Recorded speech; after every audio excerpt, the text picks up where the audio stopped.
Brought to you by Technopova Curve 5G. Discover new horizon.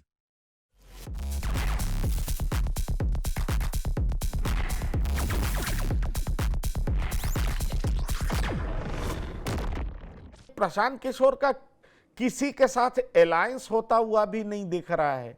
तो आखिरकार प्रशांत किशोर इस चुनाव में चाहते क्या हैं? बहुत महत्वपूर्ण प्रश्न है आपका और समझने की आवश्यकता है कि देखिए 2025 का चुनाव कई मायने में बेहद महत्वपूर्ण होने वाला है।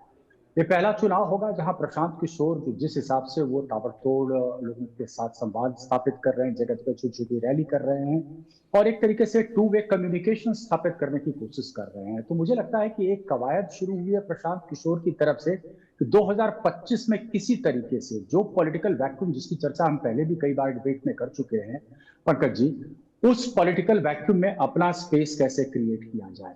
अब आप देखिए बिहार की राजनीति को समझने की आवश्यकता है कि पिछले 35 साल में 15 साल के आसपास का दबदबा रहा लालू परिवार का, लालू प्रसाद यादव का, उसके बाद का तकरीबन 20 साल नीतीश कुमार। अब इस पॉलिटिकल स्पेस में हम देख रहे हैं कि कहीं ना कहीं हर जगह चर्चा ये आम है कि नीतीश कुमार अब धीरे धीरे खुद को दरकिनार करते चले जा रहे हैं। वैसी गतिविधियां हो रही हैं और दरकिनार हो भी जाएंगे, इसके स्पष्ट संकेत मिल रहे हैं। ऐसी स्थिति में अब क्या है कि लालू प्रसाद यादव की विरासत को आगे बढ़ाने के लिए तेजस्वी यादव है, तो दूसरी तरफ हमें दिख रहा है कि एक पॉलिटिकल वैक्यूम है, क्योंकि भाजपा ने नीतीश के कद का कोई दूसरा नेता अब तक खड़ा नहीं किया है और यही वजह है कि भाजपा की डिपेंडेंस नीतीश कुमार पर बहुत ज्यादा है।